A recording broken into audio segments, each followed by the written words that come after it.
In the last video we talked about race conditions, where two threads interleave their operations and produce wrong results.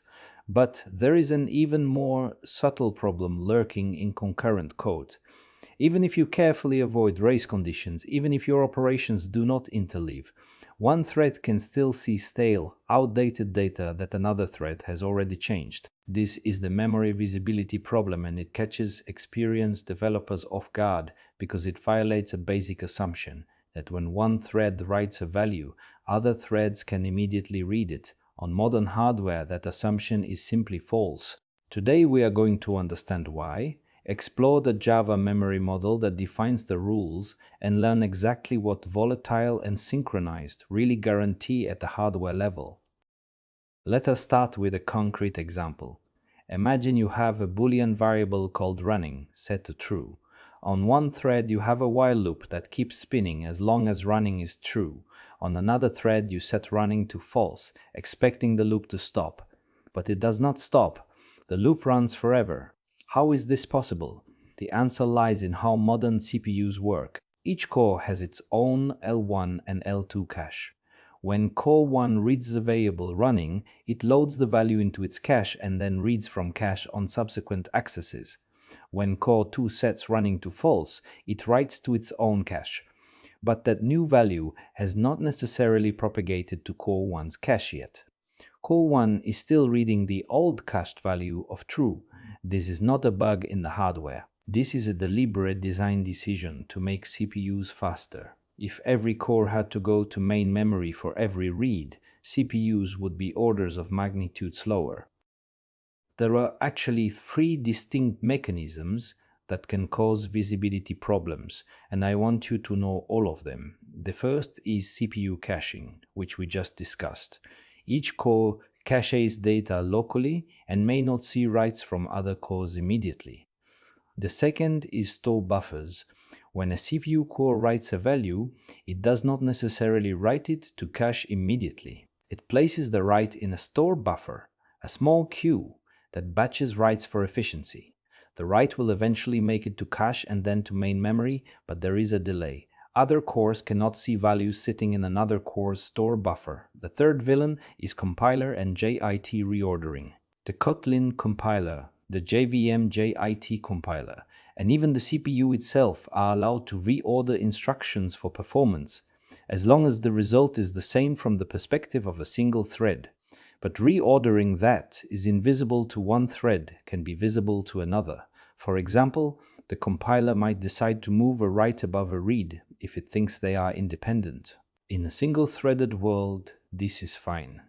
In a multi-threaded world, it can make one thread see writes in a different order than they were written. This is where the Java memory model, or JMM, comes in. The JMM is a specification that defines exactly when one thread is guaranteed to see writes made by another thread. It does not describe hardware, it defines a contract between your code and the runtime, and the central concept in the JMM is the happens before relationship. If action A happens before action B, then the effects of A are guaranteed to be visible to B. If there is no happens before relationship between two actions, the runtime is free to show stale data, reorder operations, or do whatever it wants. The JMM is intentionally permissive. It allows the compiler and CPU to optimize aggressively. It only requires correct behavior when you explicitly establish happens before relationships. If you do not bother to establish them, you are on your own. So what creates a happens before relationship? There are several rules defined by the JMM, and these are the ones every Android developer should know. First, program order. Within a single thread, every action happens before the next action in program order. This is why single-threaded code always works as expected. Second, monitor lock and unlock on a monitor happens before every subsequent lock on that same monitor. This is the synchronized guarantee. If thread A writes a variable inside a synchronized block and then exits, thread B will see that write when it enters a synchronized block on the same lock. Third, volatile. A write to a volatile field happens before every subsequent read of that same volatile field. This is the key guarantee of volatile. Fourth, thread start. A call to thread.start happens before any action in the started thread. Fifth, thread join. Any action in the started thread. Fifth, thread join. Any action in a thread happens before another thread returns from join on that thread. These rules compose: if A happens before B and B happens before C, then A happens before C. This is called transitivity, and it is essential for building correct concurrent programs. Let us go deep on volatile, because it is widely misunderstood. When you mark a field as volatile in Java or use the acyl volatile annotation in Kotlin, you get two guarantees.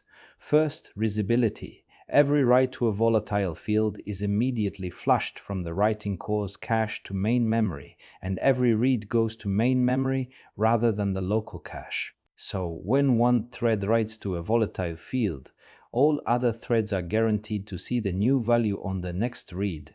Second, ordering. A volatile write acts as a memory barrier. All writes that happen before the volatile write in program order are guaranteed to be visible to any thread that reads the volatile field and sees the new value. This is incredibly powerful. It means a volatile field does not just guarantee visibility of itself. It guarantees visibility of everything written before it. But here is what volatile does not guarantee: atomicity of compound operations. Writing to a volatile variable is atomic. Reading a volatile variable is atomic. But reading a volatile, incrementing it, and writing it back is still 3 steps and still has the race condition we discussed last time. For that you need synchronized or an atomic class. Now let us revisit synchronized with our new understanding. Most developers think of synchronized as a lock, a way to prevent two threads from executing the same code at the same time, and it is that. But it is also a memory visibility mechanism. When a thread exits a synchronized block, all of the writes it performed inside that block are flushed to main memory. When another thread enters a synchronized block on the same lock, it refreshes its view of memory and sees all of those writes. So synchronized gives you two things for the price of one: mutual exclusion, preventing concurrent access, and memory visibility, ensuring that all writes are seen. This is why synchronized is often the simpler and safer choice compared to volatile. With synchronized, you do not have to reason about which individual fields need visibility guarantees. Everything inside the block is covered. The trade-off is performance, because acquiring and releasing a lock has overhead, especially under contention when multiple threads are competing for the same lock. Here is something that trips up many Kotlin developers. You might think that because val is immutable, it is automatically thread safe, and for primitive values and truly immutable objects, that is true. But val does not mean the object it points to cannot be mutated. Consider a val holding a mutable list of. The reference cannot change, but the list contents absolutely can. Two threads can both call add-on that same list, and you have a race condition and a visibility problem, even though the variable was declared with val. Similarly, a val pointing to an object with var properties inside it offers no thread safety at all. Thread A might modify a property of the object, and thread B, reading the same property through the same val reference, might see the old value due to caching. The lesson is that val protects the reference, not the referent. For true thread safety, you need either deeply immutable data structures or proper synchronization, or both. Kotlin provides the Asta volatile annotation, which compiles to the same thing as Java's volatile keyword. You place it on a var property, and it guarantees that reads and writes to that property go through main memory with proper memory barriers. Here is when you should use it. Use ast volatile for simple flags or state variables that are read by one thread and written by another. Our running flag example from earlier, making it volatile, fixes the infinite loop problem. Thread B writes false, and thread A is guaranteed to see it. Use nulls volatile when you need a lightweight visibility guarantee without the overhead of a lock, but do not use nulls volatile for anything that requires compound operations. If you are reading a value, doing a calculation, and writing back, volatile will not protect you from race conditions. You need synchronized or an atomic class for that. And if you are already using synchronized consistently, you probably do not need volatile at all, because synchronized provides visibility guarantees on its own. Let me give you some practical guidance for Android development. For UI state, use stateflow or live data. Both enforce main thread observation and internally handle all the visibility concerns. You do not need devolatile on your UI state. For shared configuration flags like a feature flag or an initialized boolean, volatile is a good fit. Simple reads and writes, no compound operations. For shared collections or complex data, use synchronize or better yet, use thread confinement. Confine mutation to a single coroutine and expose immutable snapshots via flow. For counters and metrics, use atomic integer or atomic long. They give you both atomicity and visibility, and as a general rule, prefer immutable data classes with val properties for anything shared across threads. Copy on write is almost always safer and easier to reason about than synchronized mutation in place.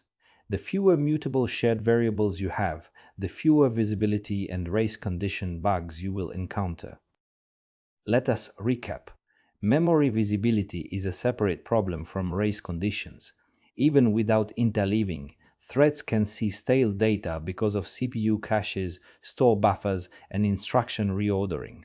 The Java memory model defines when visibility is guaranteed through happens before relationships. Volatile guarantees visibility of a single field plus everything written before it, but not atomicity of compound operations. Synchronize provides both mutual exclusion and memory visibility. Kotlin's val protects the reference, not the contents of the object, so it is not a thread safety guarantee. Volatile in Kotlin is the equivalent of Java's volatile keyword. In the next video, we are going to shift gears entirely and look at something magical, what the Kotlin compiler actually does to your suspend functions. We are going to decompile coroutines and see the state machine that makes suspension and resumption work. See you there.